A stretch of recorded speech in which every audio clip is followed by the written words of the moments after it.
All right, and welcome back. In this lesson, we're going to be digging deeper into your online course, creating the course, and specifically, we're going to be talking about the production element of the course. So the first rule, I'm going to say this is the cardinal rule of creating your course, is to keep it simple with an MVP, a minimum viable product. Then you can reinvest profits to improve your product once it's viable. So a lot of people think, in order for my course to be valuable or important or good, it needs to be fancy, and you have to have a fancy HD DSLR with auto face focus. Like that.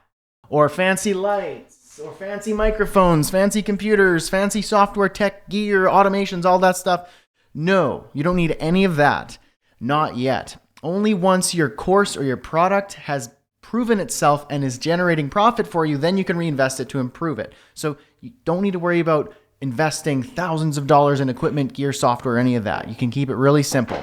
So you start with your MVP. It's simple. It's just slides with a voiceover, minimal information. It's more about training and guidance and transformation and getting your student, your customer, your client to achieve an outcome. And you don't need to have tons of information. You don't want to bombard them with information. Nobody needs that. So you keep it really simple. You have a topic and you teach them through that topic so they can achieve an outcome. And by the end of the course, they've built on top of each of those course learning objectives. So as we talked about in our previous lesson, you have your ultimate big promise.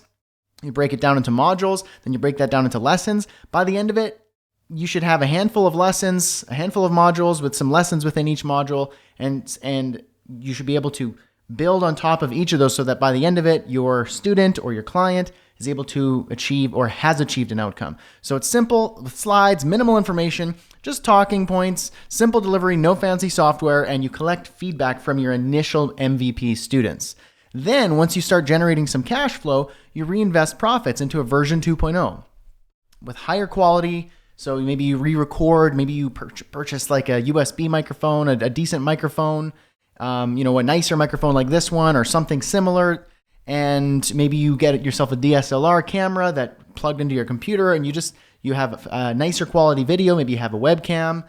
You improve the recordings or the video. Maybe your slides weren't that nice before and you hire a designer to redesign it. You incorporate some branding. You can start to reinvest those profits into improving the value of the product.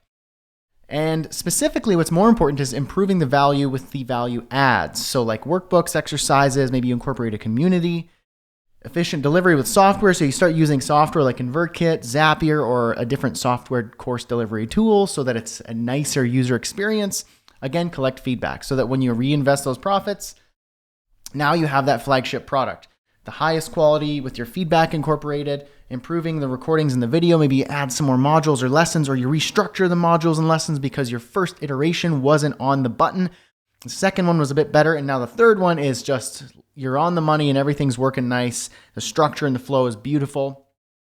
The audio, the transcripts and videos, maybe you have closed captions on the videos like we do, or you have workbooks and transcripts, you have printable exercises, whatever you want to do, you can incorporate these things in your value add-ons. The best delivery, maybe you have really good paid software, you've upgraded your software to automatically deliver on a weekly basis, or there's lots of things you can do. There's lots of software. I'm going to show you some of my favorite ones and how you can incorporate that as you reinvest your profits. Lots you can do with your flagship product once it's proven itself, it's making cash flow, and you want to scale it up. So let's talk about production, and we'll walk through a couple things. I want to take my own advice and not bombard you with information. I want to keep it simple because it's not about how much information is out there about courses. There's tons of it out there. I just want to give you the right things to know so that you can start writing and planning and building out your course, right? So the production, here are some software recommendations and requirements. Creating content, super simple, like Google Slides or Keynote. So this is right here on my screen. This is Google Slides. So I'm just using Google Slides. There's a bunch of slides here. Super simple. Okay, it's free. You get access to your Google Docs and your Google Slides. I've branded it so it matches the branding of the product.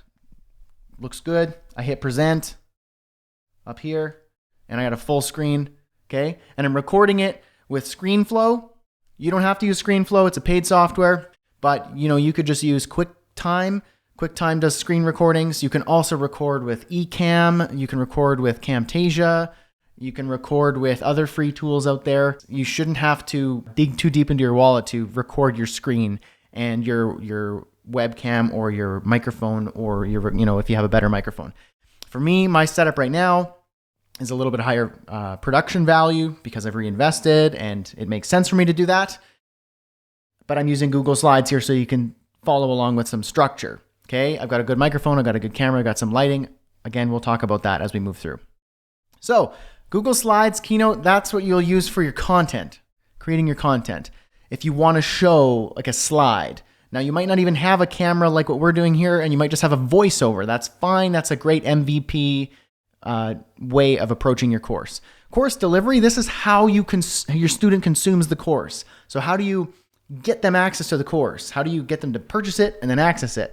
A really cheap, bare bones way of doing it, send a PayPal invoice to collect a payment, and then you manually give them access to an unlisted playlist of videos on YouTube. You can do that. That's free. You can do the same thing by delivering them like a Dropbox folder that's private and that only they have access to once they've purchased and paid your invoice or your payment. Now, if you want it more automated, you could use tools like Teachable, there's Mighty Networks, Thinkific, Podia, Kajabi, CourseCats, WordPress plugins like Zippy Courses, and then marketplaces like Udemy and such, but I'm not going to recommend you go into the Udemy route right now. I mean, you could incorporate it, but it's a different model versus you owning your audience, owning your list, building that asset, whereas you don't have that with Udemy and other marketplaces. So what I'm specifically talking about is building your own course, your own asset on your own website with the software you decide. So YouTube, very simple way of delivering it. And I'm going to show you some other these tools in a moment. Video screen recording, again, QuickTime, ScreenFlow, Ecamm, Camtasia. So I use Ecamm for my live streams, but it also records the videos. And then you can use those recordings as the lessons of your course when you upload it. Email marketing is another thing you're going to want to incorporate. In Module 6 of the launch program here, we talk a lot about building your marketing machine, and we heavily rely on ConvertKit. I use ConvertKit for my business. I highly recommend you do. They now have a free account where you can sign up for free, have limited access to features, and then when you're ready to upgrade, you can do that. So highly recommended. Email marketing is what's going to allow you to onboard your students, send them emails, send them lesson emails, send them links, offboard your clients, upsell them, all of that stuff. You know the idea with email marketing automation. Highly recommended you incorporate that with your courses as well. In automation, I use Zapier to string everything together. So when a student joins up on my Teachable checkout page, Zapier gets notified, and Zapier takes that student, adds them to my ConvertKit, so that they can get the onboarding sequence. If they purchase something else, Zapier will know, and so on and so forth. So a couple options. So Teachable is something that I use for my courses. You could sign up for a free account, so they have pricing here. The basic professional business, you're probably going to want to get started with just something free. They got a free plan. It's limited, but it's fine to get started. You can do that. If you go to bradhussey.ca/teachable, that'll get you started up. You can sign up with a free account. That's my affiliate link. I will get a commission if you join up for or for a paid account at no cost to you. You know how that works. Here's how it looks like on the back end. So this is a course. So this is the launch program, kind of like the dashboard of how it would look. You just create a course. You can add all your information like details, SEO stuff, branding, videos. You can do course compliance things, lots of features. I'm not going to go into every detail because that doesn't quite matter. Pages, they let you customize the sales page, checkout page, thank you pages. So you can do upsells, you can customize your sales page, the checkout page. All of that information is available to change. They're always improving the product too. The curriculum, this is what matters most. This is where you can create new sections. They call sections what I call modules. So this is a module, and then each of these are lessons within the sections. And if you were to click on one of these or add a new lecture, you can add the video, you can add custom code, you can add comments, you can add text quizzes, code examples, custom code if you need to do that. I have that just to customize the layout of the lesson page. For the most part, adding a file like a video, a PDF, and then turning on comments so people can discuss the lesson. The title, you can publish it, you can preview it, all that stuff. Pricing, you go there to add your pricing, payment plans, one-time payment, subscriptions, you customize all that. You can also use Teachable for dripping out your lessons. So you can see that I've set each module to be released every 7 days once you've enrolled. So every week you get a new module. Comments, you can manage your comments. Coupons, if you want to create discounts, and you can manage the students, gift certificates, and so on and so forth. So my favorite tool is Teachable. It's one of the most powerful tools I use in my business next to ConvertKit. They probably both go hand in hand as the most important tools that I use.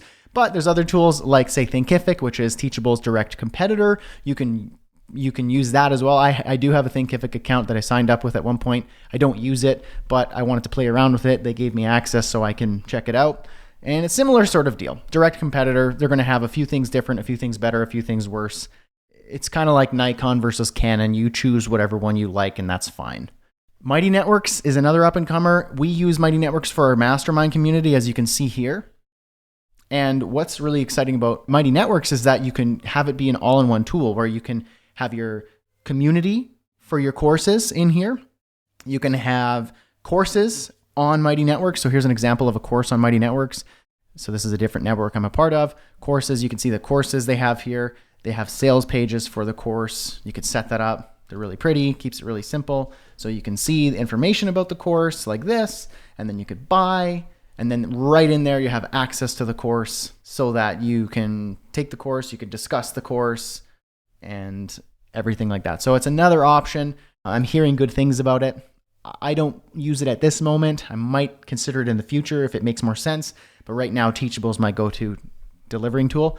Podia is another tool for delivering your online courses. Again, it's very simple pricing. It's comparable to all these other things. The pricing is, $40 a month, $80 a month, depending on how many students you have and all the other features you want. There's also a free trial. Podia would look more like this in the back end. So I have a Podia course. So you can see your lessons over here, the video, it's pretty straightforward. Crowdcast is another option. You can use Crowdcast for live streaming, but you can do like sessions and deliver your course live each week and download those videos afterwards and add it to, say, your Teachable account. Kajabi is another kind of all-in-one business tool people use for delivering courses and doing events and taking payments. It's kind of more of an all-in-one business marketing course delivery tool. Zippy Courses is a plugin for WordPress. I haven't used it, but some people do. It seems like a decent tool if you wanted to keep it all on your WordPress site. And CourseCats is another tool that is something that you can use for delivering your courses. All options. My recommendation from use, I've been using it for years now, is Teachable. I'd go with Teachable. That's my best recommendation. Probably my next best recommendation would be Mighty Networks, because again, I use it for my mastermind community, for our mastermind community.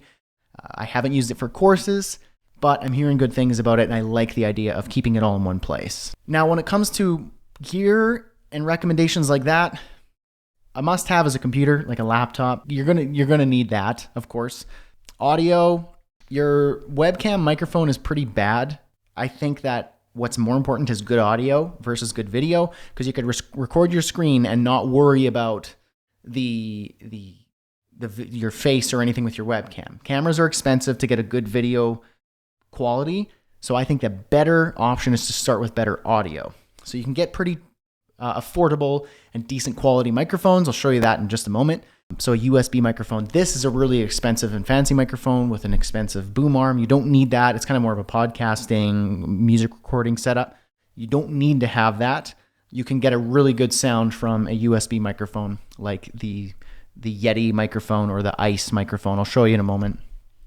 Video, you can do a webcam with ScreenFlow. You can turn on, you can record your webcam so it comes out of the camera from your computer. You can buy an external webcam that has a better quality, like HD. Or in this case, I have a Canon EOS M50, which is a really nice, semi-affordable DSLR that can do live streaming. It plugs in via Wi-Fi or via cable, and I can send the video straight to my computer. So it's a nice, versatile camera for, say, vlogging or recording video. It has that automatic face tracking, so I'm always in focus wherever I move. So that's always nice, but you can keep it really simple with just a webcam or just record your screen. If you're using a camera, lighting is important. So I have external lights, like I have 3 of these Dracast lights. There's actually one here. with a gel on it to give that blue color back there. It just looks nice to separate me from the background. This is a Dracast light with just some parchment paper as like a soft box to keep the lighting really soft with the shadows soft. And I've got a third light, so if I'm doing a really cool studio setup with 3-point lighting, then I will use that. Expensive setup. You don't need to do that. You can just straight up use something like this. These are shop lights from the Home Depot. You can just go to like the lighting section, and it's got a 5000K light bulb. So you got to get 5000K. That's 5000 Kelvin. So it's daylight balanced. So it's not like warm. So for example, that's warm lighting. And so I'm more orange or red, and it's not really that nice looking. Whereas daylight balance has a much nicer color balance for video. Like that. So my lights, these Dracast lights are customizable with the balance, but I use 5000K. These are just 5000K light bulbs from the Home Depot, super cheap. And they're daylight balanced like this. Produces a ton of light, cheap. This was probably like 10, 15 bucks total. It clamps, so you can clamp it to like a desk, tripod, a certain area. I clamped it to my door, Get 3 of these, one behind you to separate you from the background. One has a key light close up to your face like that, and one has a fill light a little bit further back to fill out the other side, but to give you a little bit of more of a dynamic lighting. So that would be my kind of 101 on lighting. If you're using a camera, if you're using a webcam, get one of these, or don't even bother with this. And I've got 2 beautiful windows here, and when I open those up, that's basically like 2 $1,000 softbox lights. I like to have control of the lighting, so I close the shutters and I use artificial lighting. I have a bit more consistency with it. But if you're looking for a budget option, you get this, your smartphone, you stand close to a natural light, a big window with like the curtains drawn or something just to soften it, and you record yourself on a tripod. That is going to be excellent video and almost as good as getting yourself some $1,000 lights with a softbox on it.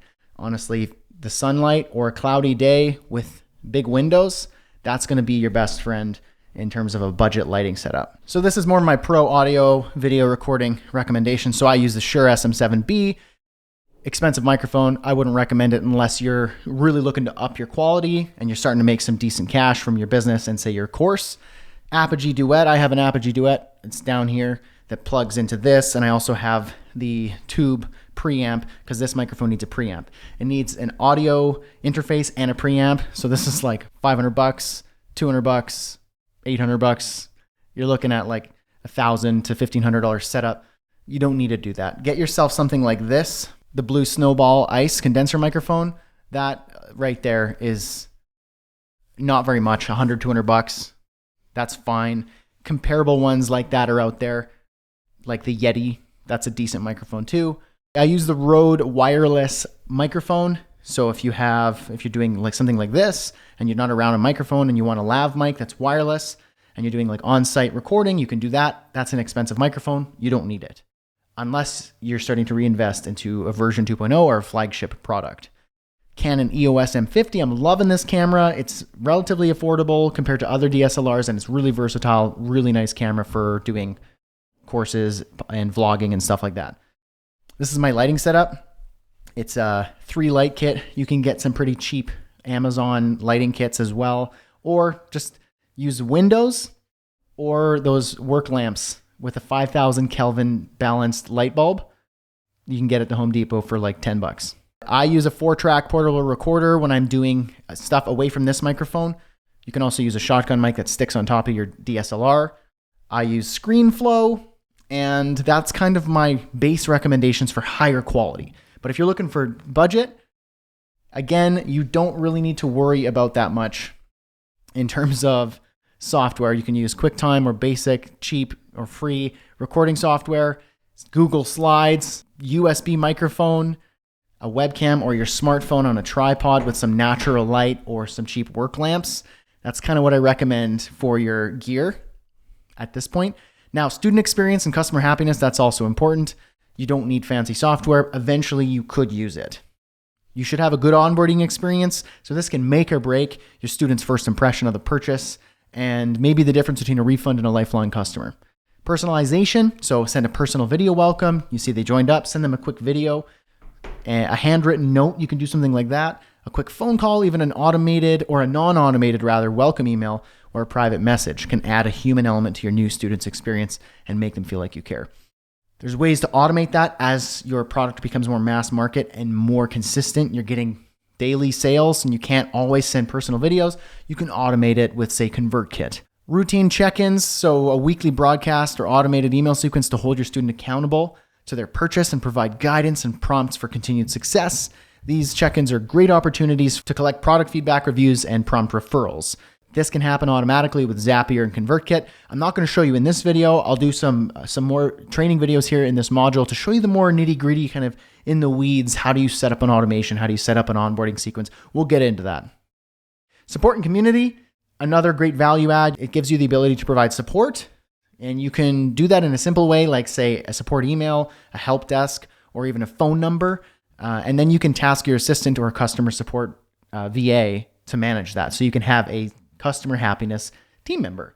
And I have 2 of them. And it's great to have that because sometimes you can't be there for providing Q&A all the time. Community, in my experience, is vital. It's a vital add-on for your students and for your clients to collaborate, help one another, and feel like a sense of camaraderie and connection.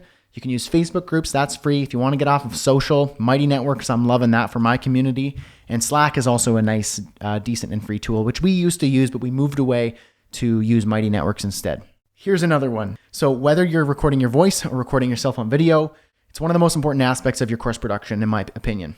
Great delivery and performance will shine through a low budget production. Okay, while a bad performance can take a blockbuster quality production and make it a total flop. Okay, so it's not about all this gear, all this fancy stuff, right?